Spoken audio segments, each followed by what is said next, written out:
Fellow Ghanaians, a very good evening to all of you, and thank you very much for joining us here on Upfront on the Joy News channel. Today, 16th of June 2021. We know that the Defense Minister Dominic Nitiwul has been in Parliament responding to questions why the President does not use a presidential jet, and has been talking about how the presidential jet, sometimes when you're traveling long distances, makes it a bit uncomfortable, and he's been justifying why the President has to resort to the hiring of aircrafts. And also, we know that the Minister of State at the Ministry of Finance, Charles Edouboahene, and 11 other deputy ministers have been approved by Parliament, as in the plenary session, following their vetting and approval by the vetting committee, even though the Member of Parliament for Bolgatanga Central, that's the Honourable Isaac Adongo, was urging the committee to reject the nomination of Charles Edouboahene. The Minority Leader Haruna Iddrisu says, well, they've checked with a Bank of Ghana. They realize he's done nothing that he's being accused of doing by Isaac Adongo. Hence the decision to go ahead and approve him. But over the last 1 week, many of you have been talking about the state of security in the country Ghana. Now, last week, there was a robbery attack at Pig Farm, not at night, or maybe in the early hours of the morning, as we've come to know it. It happened in the broad daylight.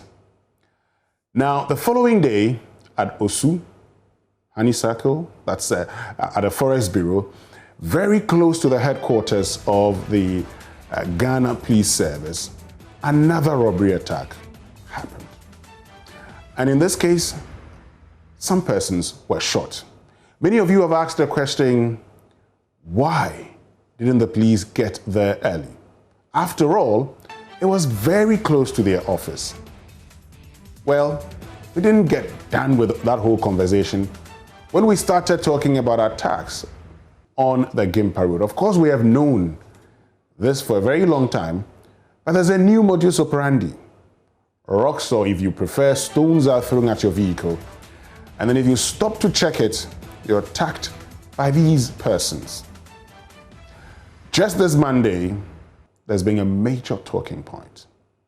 We've been talking about how a 40-year-old mother of 3 lost her life while in her shop, and particularly a policeman asked to provide maybe services for a bullion van, I don't know if I should call it that way, which was involved in collecting cash, as we say, cash in transit, when some persons on motorbikes attacked, shot the policeman, killing him, shot the driver, battling for his life, and then killed this woman. The question many of you are asking is this the new modus operandi of these persons to commit robberies during the day? And of particular concern is, what are our security agencies doing about all these? You've asked the question, what could be the cause of this particular problem? Is it a lack of enforcement? And so if we look at the rational choice theory, we say, okay, so we know that the police would not come after us, and so we can do whatever we want to do. Some have actually said, well, following the decision to disband vigilante groups, and that is disputed because others say, well, those groups were never disbanded, but they say following that action, many of these persons who hitherto were parts of these vigilante groups with no work to do have resorted to the engagement in crime. Some of you have even said, well, because of a decision to also get those who are engaged in galamsey, particularly along the water bodies, out of that place, it has resulted in some of these persons who were armed by those who were working for resorting to crime. In effect, you say it's the state of the Ghanaian economy. This evening, we put that to strict proof. Can we say that the state of the Ghanaian economy is creating these problems for us? But what are security agencies doing? After all, we know that there will be the commission of crime. Hence, the need to train persons to protect us. My name is Winston Amoah, and on behalf of the team, thank you very, very much for choosing us this evening and joining us on Upfront. When we return, I'll be sharing with you what the IGP has been saying, because some of you have called for his resignation, and he's told you this is Ghana. In fact, all over the world, we see it happening. But I'll bring you that clip when we return after these few messages. Stay with us We'll be right back.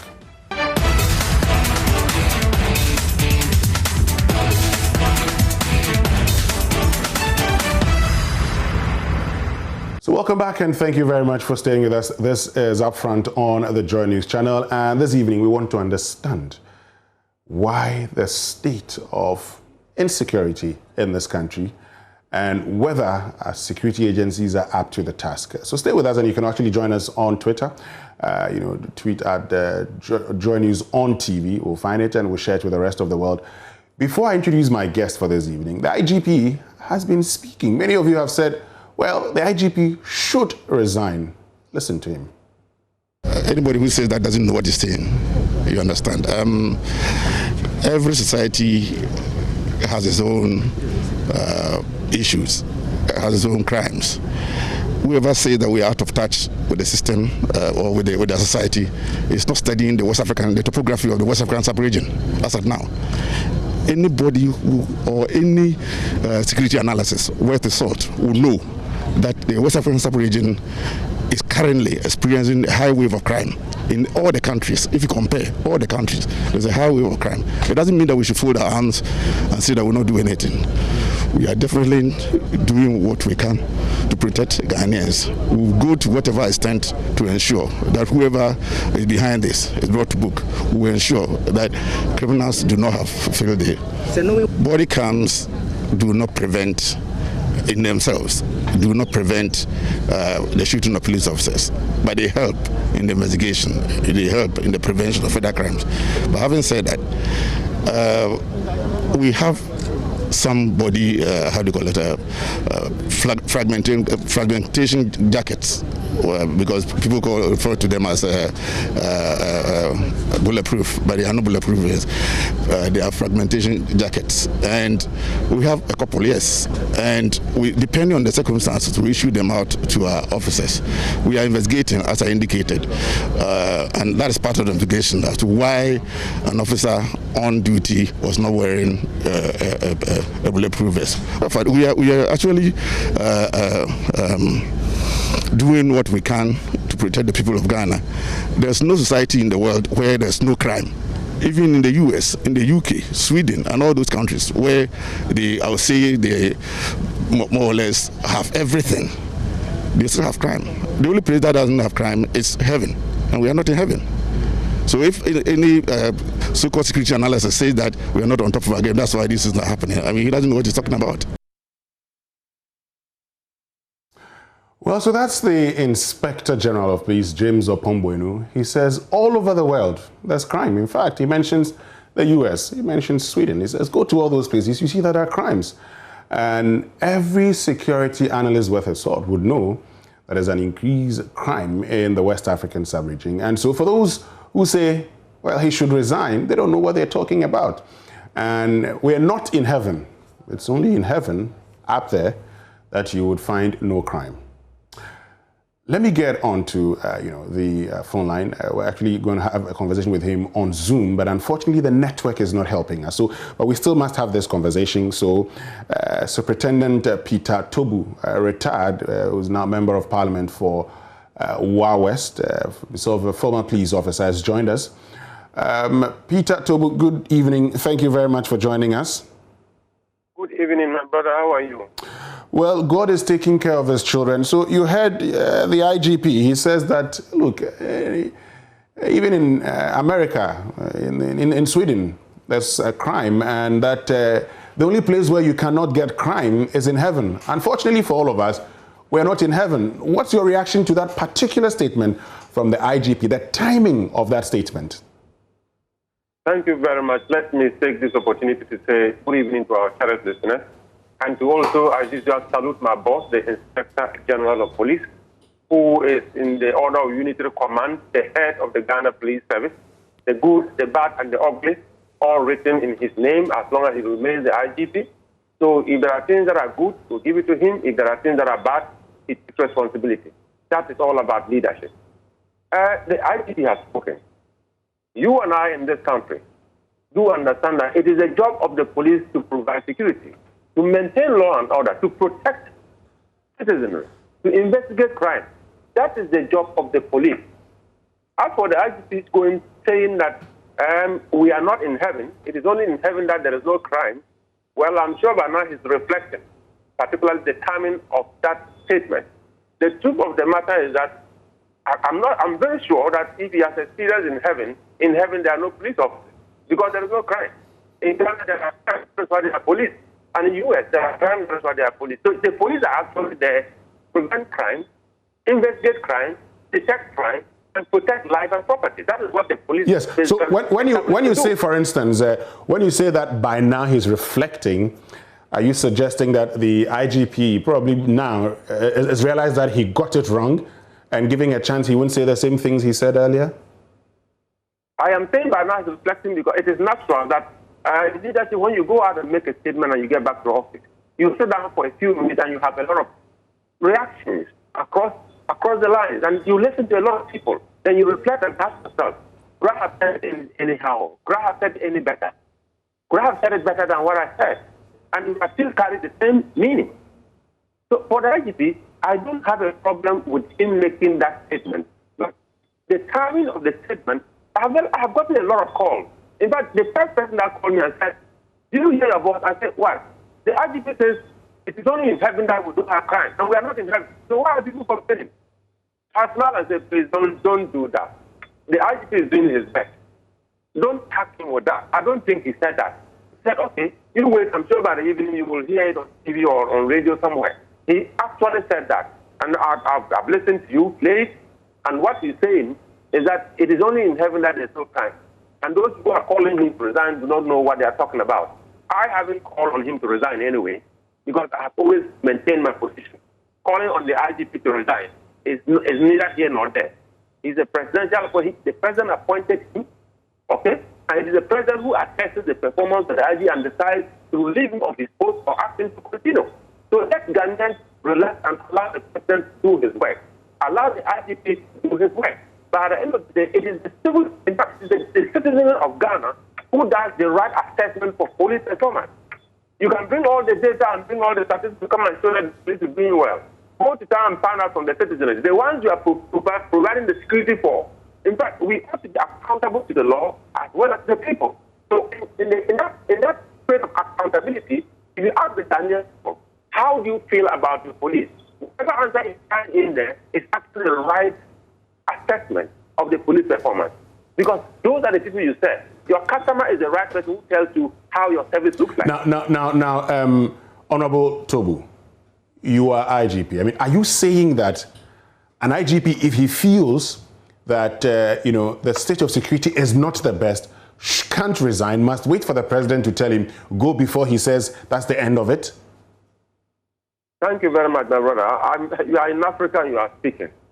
How many times have you ever heard even a minister of state resigning on principle? That yes, I am personally not responsible, but I'm demonstrating leadership and I'm taking responsibility for a particular thing that has happened within my area of responsibility. How many times have you heard that? We don't have that in Africa. It is the appointing authority who... Well, at least we've heard it before. I mean, we've heard it before. In the case of, in the case of the bus branding, Jifat Tivo resigned. She was not fired. She resigned. Unless you want... That's why we give her a plus. We give Jifat Tivo a plus, but it's always one in the blue. Yeah, but we also seen, I mean, when Carlos Ahenkra was condemned for knowing that he was COVID-19 positive and went to, he went to a registration center, he resigned. Fine. But the IGP is saying that those who are calling for him to resign, he's not even thinking about it. You seem to be supporting that, and that's why I'm asking you whether you think that, I mean, it's wrong for somebody to resign. You seem to think that, I mean, an IGP should not resign. No, I'm telling you that in Africa it's not a common practice. But should we, based on this, say because it is not a common practice, we allow it to go when it is, I mean, when it's clear that you probably should be giving way to another person to come and save the situation? Well, you know, in security, it is not even good to do that. The president appointed you to support him, provide security. You go tell the president, I have failed, I want to go. It's an indictment on yourself. Even if you are failing, you struggle until they tell you, I think that we'll find somebody who has some extra energy and some extra ideas to come and probably continue from where you're leaving off and make the system better. So thank you very much for the service. We want to relieve you of your post. But if you go out there telling the president, Mr. President, I think that where I've gotten to, I want to go home. Listen, it will be a mark of disappointment written on your name, engraved for life. Nobody, especially in the security services, will do that. No, help me understand this. Help me understand this. I want to understand why it is wrong in the security sector for somebody to resign. Now, if you think there's a need for another person to take over, if you think that another person coming into office would actually rejuvenate the sector, or change, boost the morale of the service, why shouldn't you resign? How does that hurt the state of security in the country when the head resigns? Thank you very much. I think that if I'm the IGP and it comes to the state where I am beginning to see that if I resign, probably it will enhance the system because there is a better material in the system who probably can take over and do better, I will use the person instead of resigning. Okay? Because we are in a system where we practice what we call unity of command. In that unity of command, every police officer, from constable to commissioner, they are all under the Inspector General of Police. And he has the power to use any of them in any position.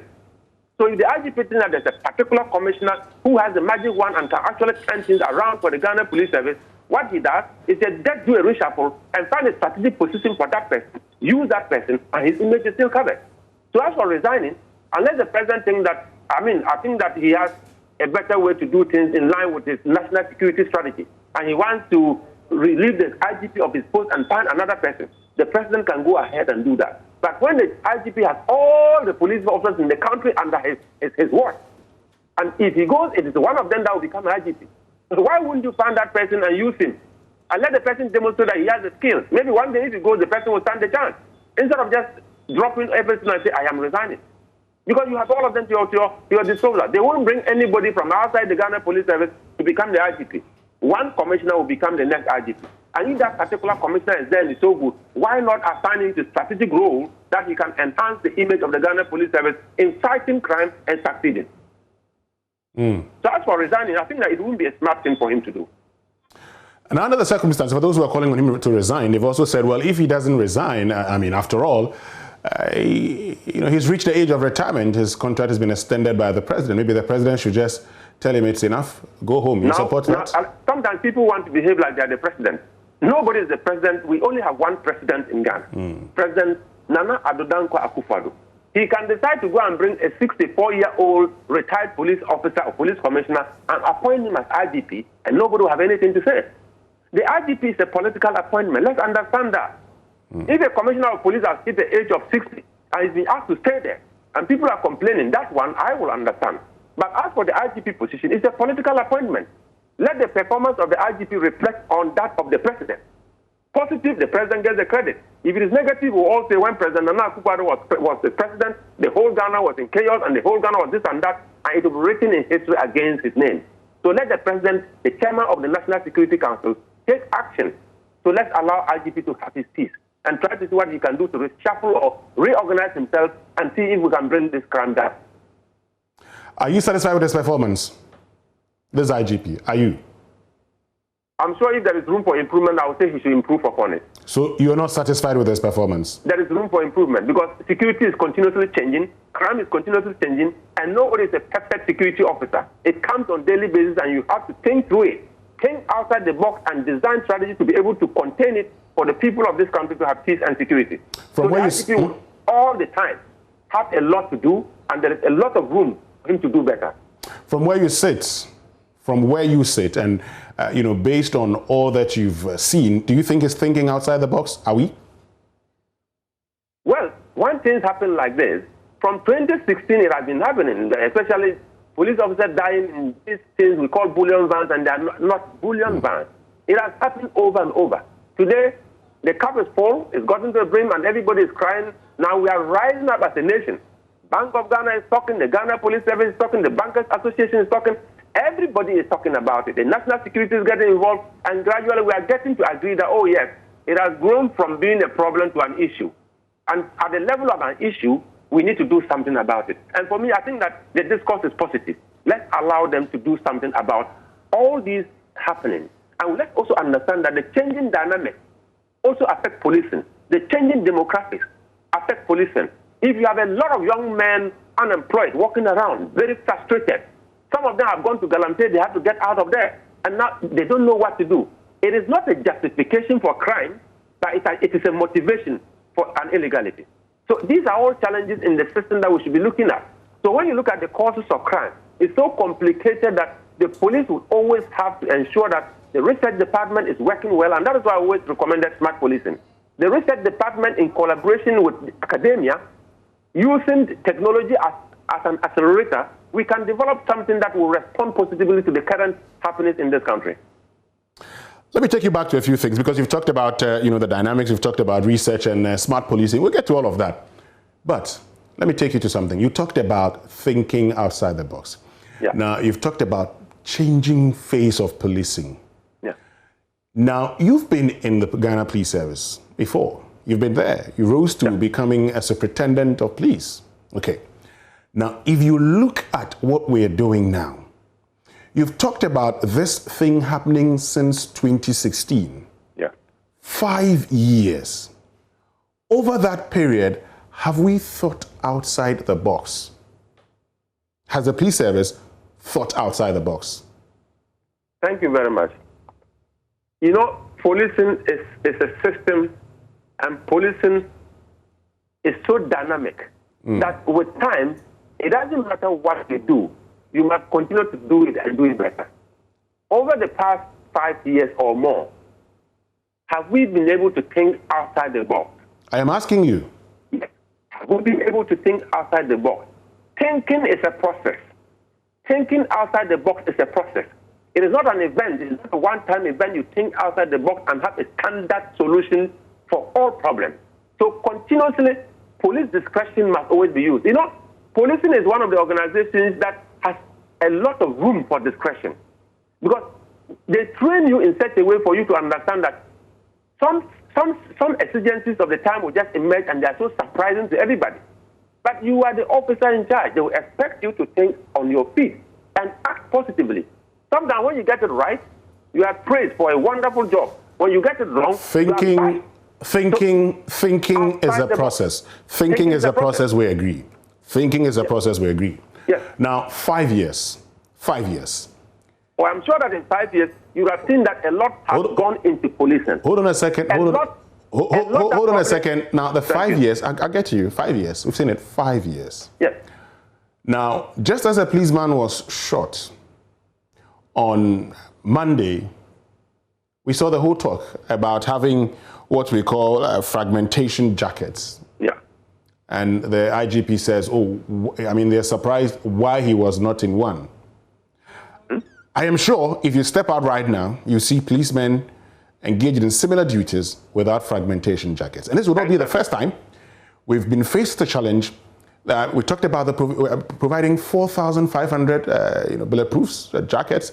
And the Vice President, Dr. Bawumia, said that in August 2019.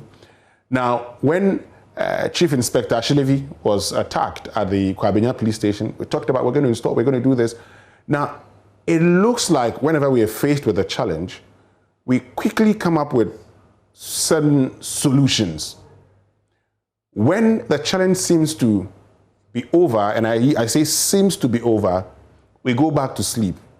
The moment it comes, we're faced with the same challenge, we start talking about the same thing again. So all of a sudden, we have remembered that some time ago we said any policeman on duty should be in fragmentation jackets. And so we're asking, why were they not? Why was this person not in fragmentation jacket? And the question you would ask yourself is, what happened to command and order in the Ghana Police Service? Thank you very much. I'm happy you've ended the question with command and control. Mm-hmm. In policing, before you step out on duty, there is something we call briefing. Okay. And before you close from duty and you fall out, there is something we call debriefing. Mm-hmm. It is the responsibility of the commander to brief his men and women and put them into the field. Brief the officers and put them into the field.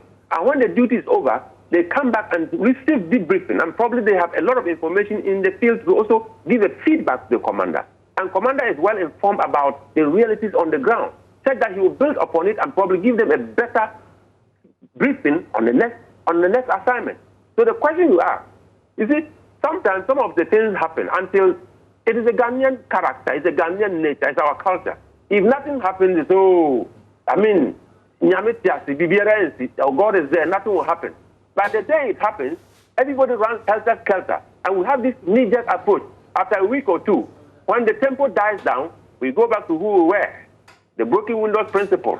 Something small, the one glass is broken, or it's not a problem. The door is spoiled, or it's not a problem. The paint is peeling off, it's not a problem.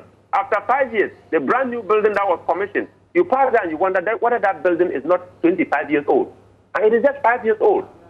The culture of maintenance is not there. And that culture has eaten up into our system, into our fabric so much that the moment something is over a bit, we tend to forgetting that probably that was just the tip of the iceberg and is likely to reactivate certain things that will gradually come to disgrace us.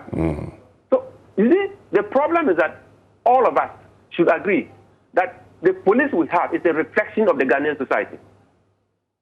The police service is a reflection of the Ghanaian society.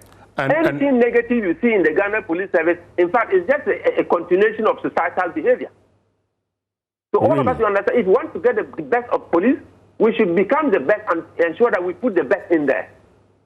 If you put whatever you want in there, you expect to use garbage in, garbage out. The materials we put in the police, it is the kind of police that we are going to have. So every society deserves the kind of police they have. Okay. Hold on a minute. Every society deserves the kind of police they have. Okay. If and you say... if you are a very corrupt society, you have a very corrupt police service. Well, if you're a very corrupt society, hold on. If you're a very corrupt society, you expect that those who are tasked with ensuring that the right things are done actually prevent corruption. Thank you so much. Let me give you an example. I mean, if we're saying this, then it means that there's no need having laws, because if we enact laws, nothing would happen, because that's what we have become as a people. Let me give you an example just to explain and probably respond to that question. I'm talking about broad issues, all right? I'm talking about the whole picture, the whole of the security picture. I'm looking at, it's not just about law enforcement. It's about the mentality of the Ghanaian that produces a particular institution, okay? I was traveling from a funeral in Koko coming down to Accra while I was in office. I went with the bus and I was coming back in the bus. We got somewhere on the way and the police officer stopped the vehicle. I was right in front, sitting with the driver. And the driver picked some money, put it in his license, and he was about to get down from the vehicle. I shouted, "Sit here. Where are you going?" The police officer stopped you. Sit here and let the police come. He's doing his work. And the man turned and looked at me. He said, "Master, make them in pet trouble. Let me quote him." He said, "I don't want to." I said, "I am a senior police officer and I'm instructing you to sit down." So he had the confidence and he sat. Surprisingly, the policeman went through by his window, collected the license, looked at it, and gave it back to him. Came into the car, greeted all of us, because when he entered, in fact, my back my back faced where he was. So he greeted the passengers and asked whether there was any problem on the way. And the passenger said no. He got down from the car and said, "Safe journey." So when he moved, I asked the driver, "Why were you quick to give him money?" You see the perception? The perception is that, oh, the policeman is going to find trouble for me. Oh, the policeman is likely to arrest me. So let me give him money and go. You are the ones who are encouraging it. And finally, if you give him money and the police didn't beg for it, and the policeman fails to say, "No, I don't want your money," oh, then the police is corrupt. No, but understand that Honorable, it's our collective responsibility. Yes, but Honorable Tobu, that is one example. Yes, go ahead. If I give you money, no, but if I give you money, if I'm bribing you, and it's obvious I'm committing a crime, if you don't accept it, you arrest me because I'm committing a crime. Thank you very much. I am sure if you were wearing the uniform, you understand the complication of this matter. What are the complications? What are the complications? Please, listen. You arrest one person. I'm just giving you the kind of society that we have, that all of us must right to say, no, what we are all doing is wrong. Let's agree it's wrong. And if the policeman does something that is wrong, yes, let's tell the policeman. Society abhors this. The laws will not allow this. And please, let's support the policeman to enforce the law without fear or favor. Let me tell you an example. A policeman, a police constable arrests a vehicle, right? And right on the spot, the calls that are coming, he receives a call from a very high place. Do you know who you are dealing with? Hey, this is so and so talking. Please, will you release that person? And the calls go up to the level that sometimes your boss can even call you. "I don't want trouble, oh. Please let the man go." And the policeman stands and says, "Ah, but this was wrong." Yes, it is wrong. So you see that it is not just a police problem. I agree that the police should be doing something better, but it's a societal problem that all of us will agree that where we have gotten to. Look, let's allow this negative culture that has eaten up in us be able to be addressing. Let's allow them to address some of these issues.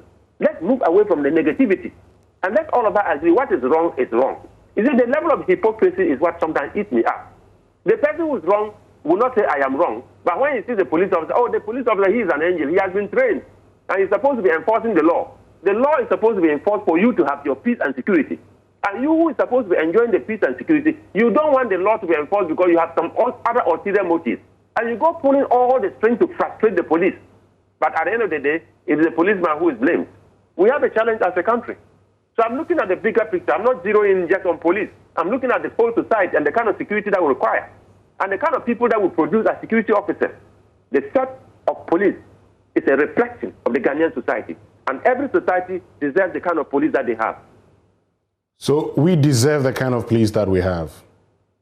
And we can have the kind of police that we have better if we want it to be better. If we want it to be better, how do we make it better? All of us support the police to be better. All of us support the police to be better and tell them in the face this is wrong. And also believe that as you are telling them it is wrong, when it's your time, agree that you are also wrong. And let's make progress.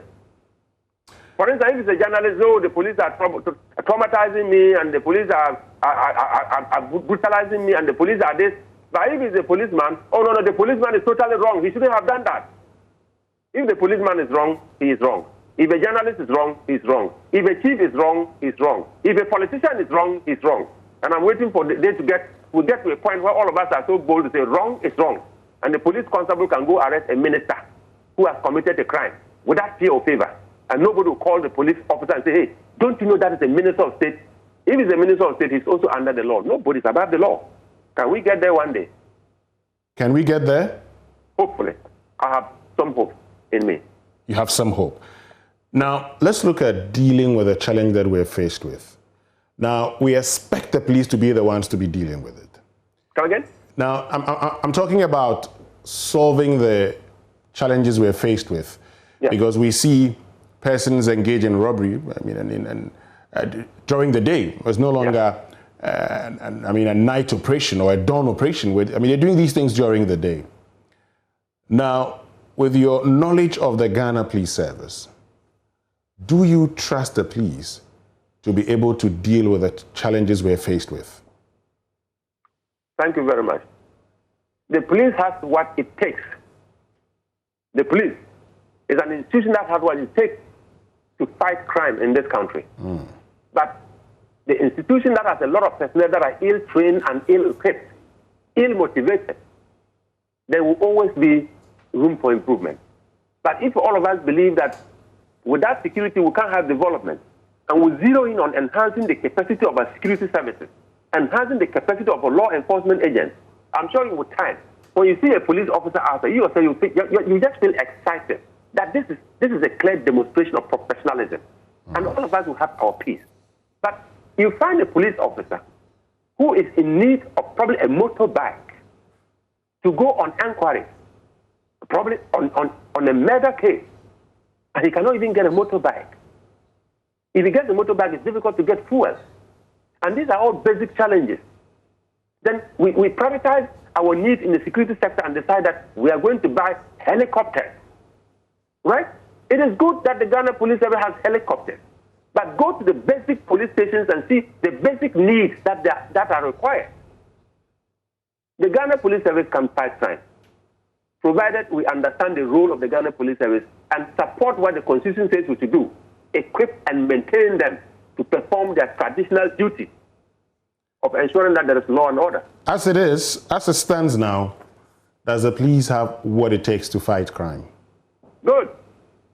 They 2021 budget in Parliament, the whole Ministry of Interior budget, I looked at it, 97% of the budget goes into compensation. What is left for the Ghana Police Service, the Immigration Service, Fire Service, the Prison Service, and what have you, to do other things, what we call goods and services, is just 3%. And goods and services is actually what drives the organization, not the salary. You are working, you'll be paid at the end of the month.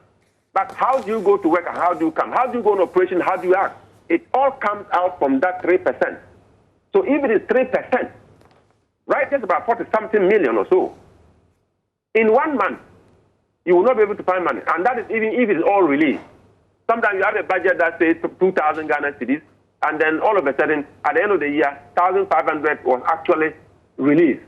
The other 500 will never come. And you have to manage to survive. There are a lot of challenges.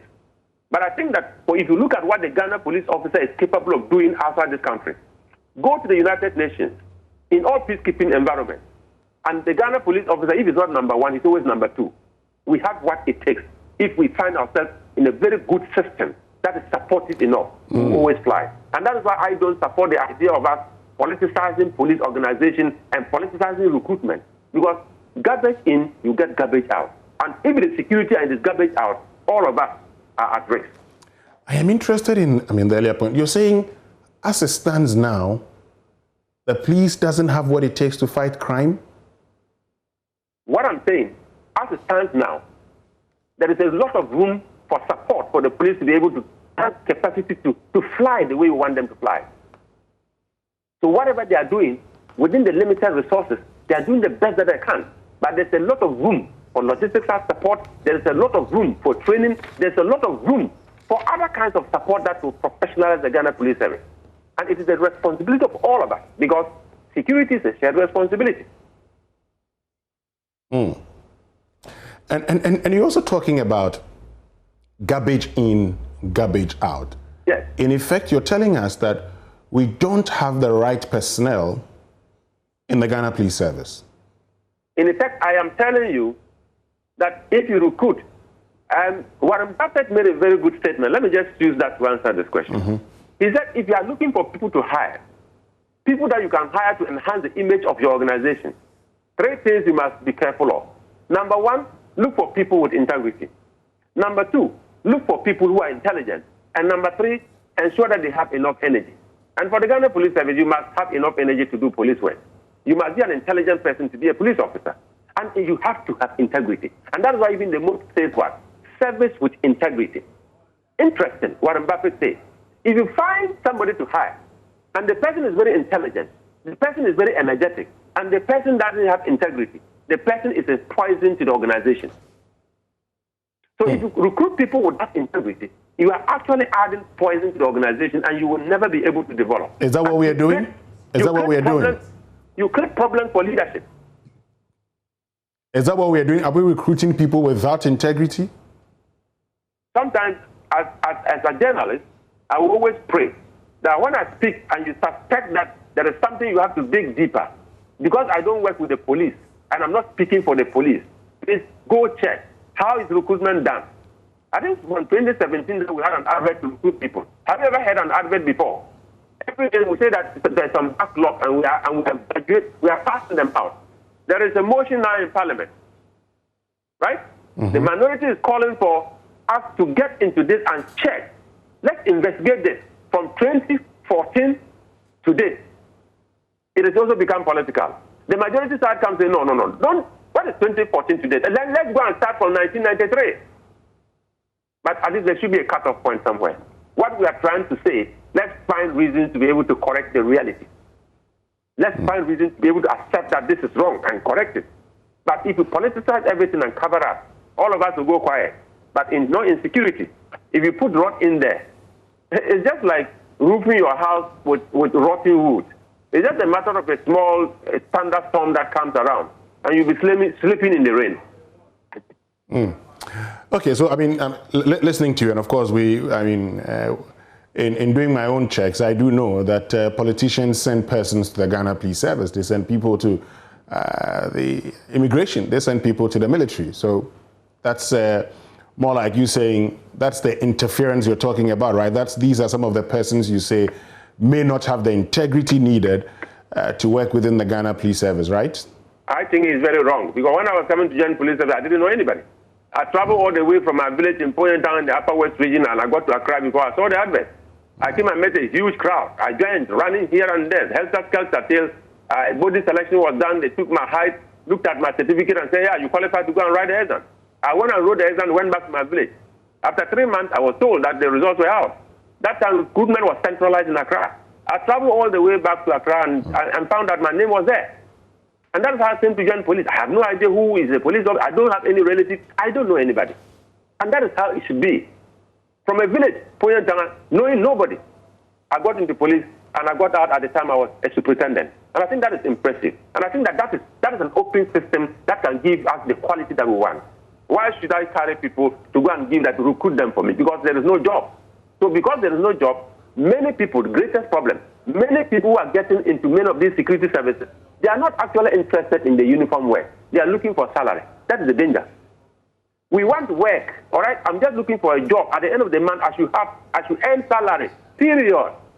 I don't care which job it is. Look, there's so much frustration. There's no job. Employment is not there. Anything you give me, master, I will do. At the end of the month, I am paid. That is what I'm interested in.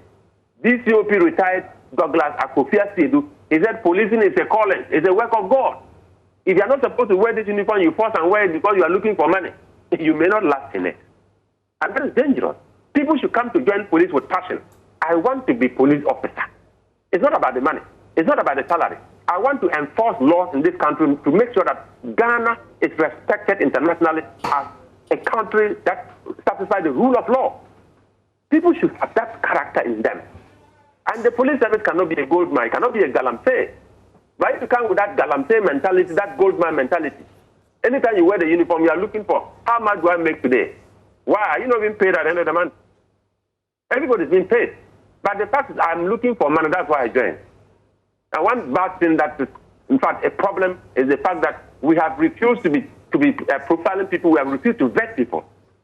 And that positive vetting is a very important thing for you to weed out people who are not supposed to be wearing uniform. When I joined police, after 6 months, I went back to the house on a short break, and BNI had gone to my school, primary school, they've gone to my middle school, they've gone to my parents, they've gone everywhere that I have ever lived. And they were just trying to find out who is Peter Togo. And when I heard it, I was shocked. Today, do we still do the same thing? If this bullion van that we join and go on special duty, the driver in the bullion van, police, do you know him? The other person in the bullion van escorting the money to be carted, do you know the person? Is it possible that these persons can even have some link with criminals? And the policeman finds himself in their midst. I don't know them, but we are working together. These are all challenges that we have to begin to think about how to rectify them and make the policeman a safe person that can protect our lives and property. The policeman must be safe first. A system must protect the policeman first. And at the end of the day, he will have the courage and what it takes to stand and say, I want to protect life and property even at the peril of my life. If I die, my name will be written on the cenotaph at the police training school that there was a gentleman called Susan who was once a police officer, and he died in the line of duty. It's an honor, and you are a hero. Stay with us. Stay with us. We need to go for a short break. When we return, we'll conclude the conversation. Superintendent Peter Tobu, who is Member of Parliament for Wa West in the Upper West region and a former superintendent of the Ghana Police Service, a retired superintendent. Stay with us. We'll be right back.